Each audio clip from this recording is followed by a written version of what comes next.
These are guys you might have taken basic with at Fort Benning or Davis or Devens or Dix.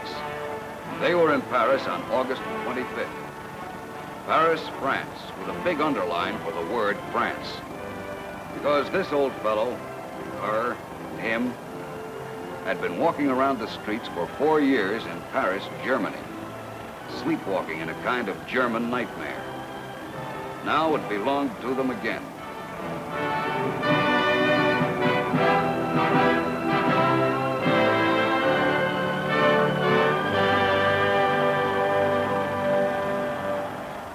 G.I. Joe and his big tank and his little Jeep and his dirty pants was lucky enough to be there to get some dividends from the way they felt about it. Like that. It wasn't new to the Yanks. They'd been in France a couple of months already. But just the same, it was very pleasant to be around when liberation came to Paris. Yeah, the kisses, the yelling, the waving, the sheepish GI grins are what it looks like, this business of liberation. Oh la la, the Américain magnifique, the wonderful American. But you can't just look at scenes like this and say that's what liberation is. You can't look at the simple, wonderful joy in Paris in August 1944 and forget what came before, or what must come after. Freedom can write its name into walls and floors in the lap of a young Parisienne. But it's a lot more serious than it looks. Because freedom is history. And strangely enough, a lot of the history of freedom comes from Paris. Let's go back a ways. This is Paris before anyone but Germany was thinking about war. Eiffel Tower, champagne, a buck a bottle, Holy Berger, and you know what. That's what people said about her. Sidewalk cafes in the artist sections, where you sip wine for 5 francs a bottle and look twice at the French girls on the boulevards. Nightclubs where you saw things you'd never see again or tell about. Paris, wow, where a man can have the best time in the world. That's not Paris. To Frenchmen, it was a different thing. To Frenchmen, Paris was all and none of France, gloriously and imperishably symbolic of French simplicity and dignity. The lovely green of the Champs-Élysées, the simple, quiet beauty of the Madeleine, of Sainte-Chapelle, and Notre Dame. Paris was the grace of France, all wrapped up in the cracks and cobblestones and spires and smells and sounds of one of the oldest cities on the continent. But even Paris in stone isn't Paris. To history, Paris is an ancient city where men first began to get up on their feet and talk about the rights of human beings. To history, the cockeyed old streets and alleyways are alive, with plain men beginning to talk of liberty and fraternity. In 1789, a ragged bunch of Frenchmen who believed in freedom fought and earned the right to have the democratic world rescue their great-grandchildren in 1944. Because history plays tricks, whatever the reverse of liberation is, it looked like this on a bright June day in 1940.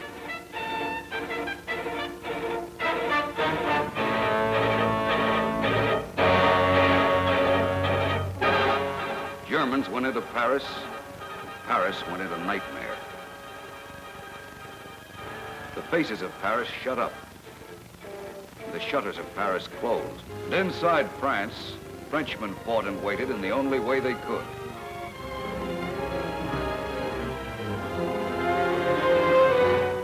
One June day, over radios which were death to own, they heard the voice of an American, Eisenhower from London. June 6, 1944. Back in the secret headquarters of the Paris Underground, the men and women of the French Forces of the Interior, who for 4 years had played a game of deadly hide-and-seek with the Germans, knew the time was close for them to come out from the dark into the sun. Get out the grenades, check the guns, wear the badge of freedom. The German 7th Army is trapped at Falaise. Paris waited. Quiet. Then, the bakers and plumbers and shoe clerks and their wives struck. And as they went into the streets to build once more the barricades their fathers and grandfathers had built against the enemy, their national anthem, the Marseillaise, beat through their hearts. Yeah, history plays tricks. These were the same Paris streets that song had been born in. In these buildings were bullet holes 150 years old. Paris had declared war again.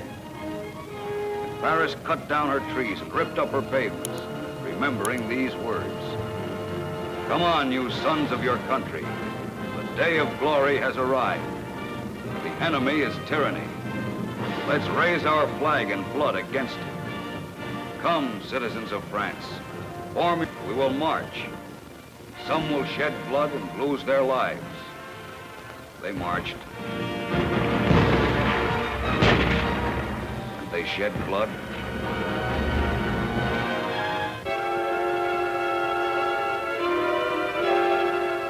They lost their lives.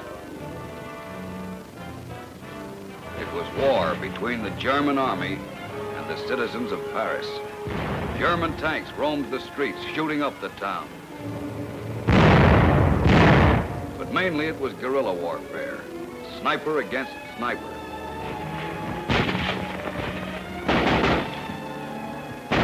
Familiar streets suddenly as hot with bullets as a border town. Guns dug out of the backyard. Bombs dished up by the corner druggist. Housewives and kids suddenly caught in a crossfire. Blood and death, a splatter of bullets.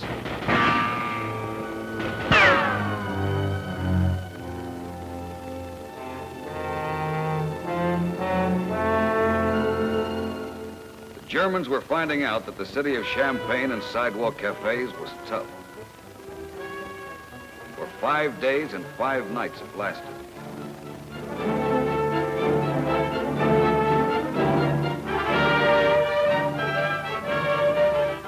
The citizens of Paris needed help. It came. Frenchmen who 4 years before had joined de Gaulle in England and in Africa had been moving with the Americans and were on the fringes of their beloved Paris. On the 6th day of the bitter fight in Paris, they cracked the Nazi lines south of the city, and they were in Paris. Twisted, cockeyed barriers from behind which the valiant FFI had held the Germans for so many days with single-shot rifles and hunting pistols and museum pieces were pulled aside to let the armor through. Frenchmen and G.I. Joes in tanks rolled under the Eiffel Tower. And for Germans, the Paris incident was over, except for a desperate last-ditch fight.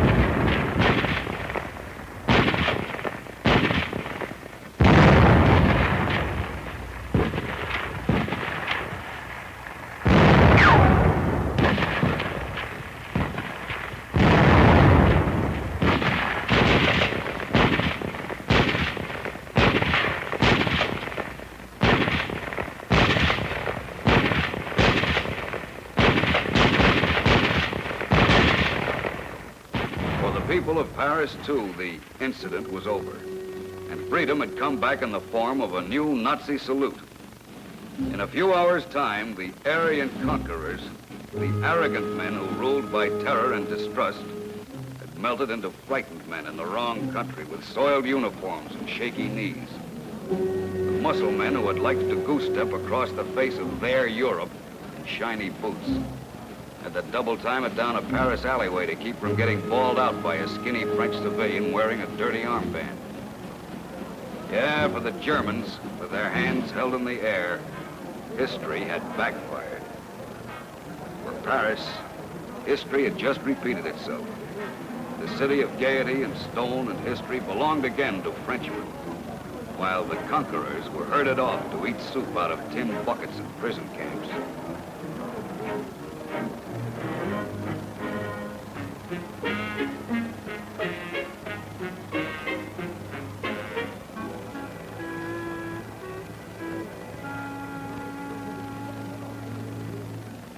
Under the Arc de Triomphe, General de Gaulle paid the first tribute in 4 years to the unknown soldier of the French Republic.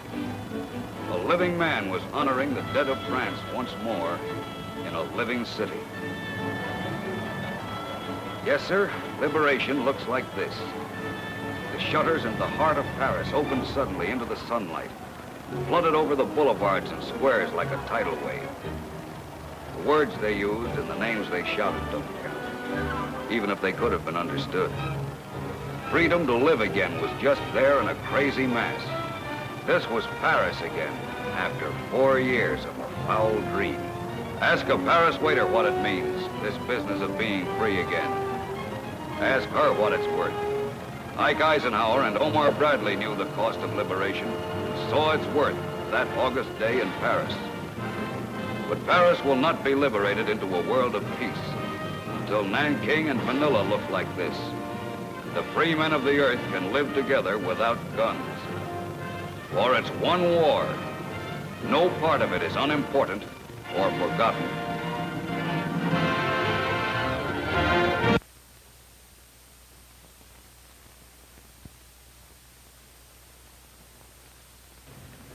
Americans have always been famous for their marksmanship. In past wars, we have always shot straighter, faster, and harder than the enemy. Never has that tradition been more splendidly illustrated than today. Your Navy's gunners are the finest in the world, as the mounting toll of Jap ships and aircraft testifies. These gun crews, all of them, have a single aim in view: to send to the bottom every Jap ship on the seas and every Jap plane in the air, to silence every Jap shore battery between us and Tokyo. Every naval air gunner has the same aim for every Jap plane in his sights. They can do it too, if you shoot straight with them. See that they get all the ammunition they need through your work and your savings. Show the world that every American shoots straight and hard.